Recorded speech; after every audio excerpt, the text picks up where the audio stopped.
Tu feras 5 barres de bois d'acacia pour les planches de l'un des côtés du tabernacle, 5 barres pour les planches du second côté du tabernacle, et 5 barres pour les planches du côté du tabernacle formant le fond vers l'occident. La barre du milieu traversera les planches d'une extrémité à l'autre. Tu couvriras d'or les planches et tu feras d'or leurs anneaux qui recevront les barres, et tu couvriras d'or les barres. Exode 26, 26 à 29.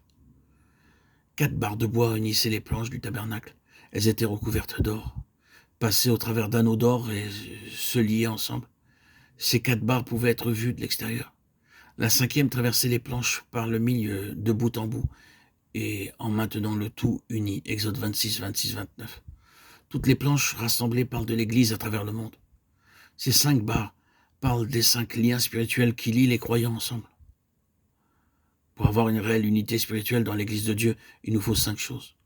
Tout comme il y avait 4 baguettes de bois de chittim qui pouvaient être vues de l'extérieur et une seule barre centrale. Il y a également 4 liens extérieurs et un lien central caché qui nous unissent.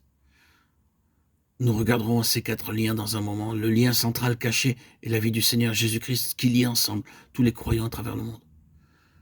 Certains essaient d'unir les chrétiens ensemble par des constitutions humaines.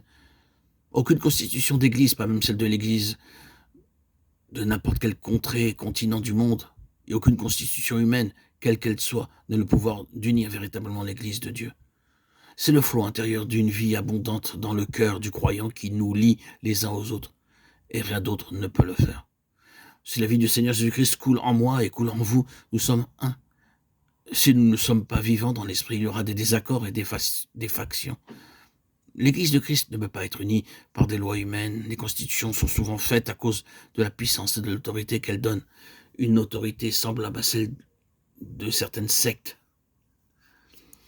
Au-delà de tout comportement et de toute attitude qui conviennent à Dieu. Les chrétiens qui désirent, aspirent, veulent la puissance sur leurs frères devraient en vérité être appelés des chrétiens mondains, terrestres, et non célestes, et non des enfants de Dieu. Si vous faites ceci ou cela, selon les fondements établis par les critères humains, vous serez alors excommuniés. Si vous écoutez la parole de Dieu et obéissez à Dieu, dans ceci ou dans cela, nous vous priverons de la communion de l'Église. Voilà comment sont établies les règles terrestres, sous couvert qu'elles soient célestes, alors qu'elles ne le sont en rien. Et de tels liens doivent être démasqués, brisés. Car le lien intérieur de la vie de Christ ne doit jamais être brisé par ce genre de lien. Nous sommes tous unis, à chaque croyant dans le monde, par la vie abondante que le Seigneur, par son esprit, fait jaillir de nos cœurs et nous relie les uns aux autres.